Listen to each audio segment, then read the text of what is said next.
안녕하십니까, 박병욱입니다. 상법 개정안 때문에 굉장히 문제가 많은데, 이게 이제 아마 일반인들은 큰 관심을 갖지 않을 수도 있겠지만은 27일입니다. 한경에서, 한국경제에서 실현한데, 제가 한두 번 제가 이걸 방송을 했던 것 같은데, 세계 유례 없는 상법 개정안 밀어붙이겠다는 민주당, 이렇게 해가지고 더불어민주당이 기업 이사의 충실 의무 대상을 회사에서 주주로 확대하려는 상법 개정안을 당론으로 채택할 방침이라고 한다.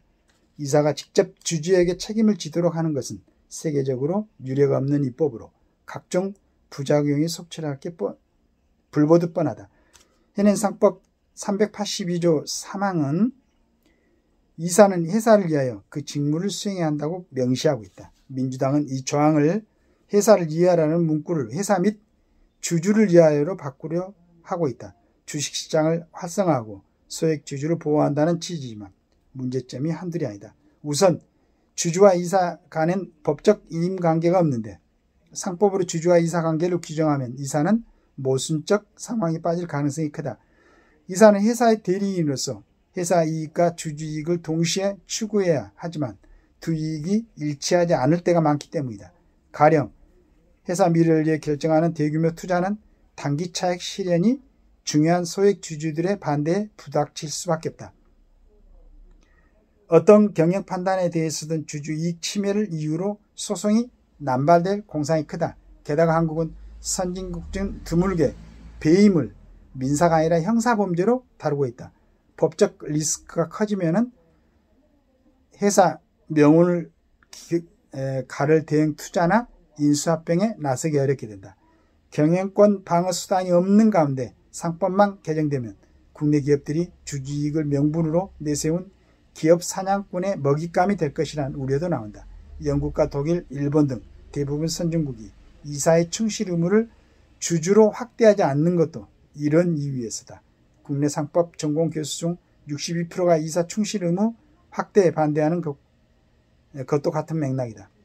민주당이 공언한 대로 한국 증시를 활성화하려면 상법 개정보다 국내 증시의 MSCI 선진 지수 편입을 통한 외국인 투자 자금 유치나 상속세 같은 불합리한 과세 체제 개편에 협조해야 한다. 상법을 바꾸려면 이사 의무 확대 대신 기업의 장기 성장 촉진에 초점을 맞출 필요가 있다.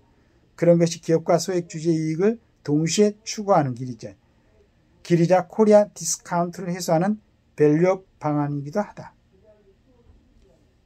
조금 저 같은 이제 저는 이런 이런 부분은 좀 어렵게 생각하는 그런 편입니다만은 그래도 간단히 봐도 하여간 회사가 만약에 어떤 결정을 할 때 그때는 또 단기간에는 좀 이제 긴축 재정도 하고 해가지고 회사를 좀 더 키우기도 하고 M&A 하면 또 이제 그쪽에다 돈을 더 투자해야 되니까 단기적으로는 또 주가가 좀 떨어질 수도 있고 그때 이제 소액 주주들이 그걸 갖다가 여러 가지로 회사를 상대로 주주를 상대로 소를 제기한다 안 한다면은 회사 운영이 되겠습니까?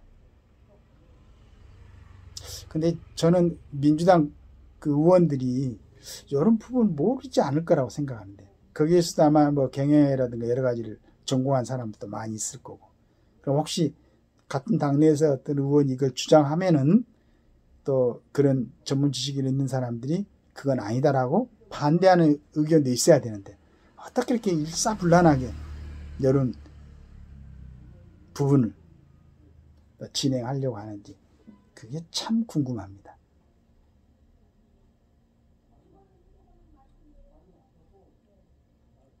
잘들 생각해보고 이건 또 아닌 것 같죠. 아닌 것 같은 느낌이 듭니다. 좋은 결과가 있기를 기대합니다. 감사합니다.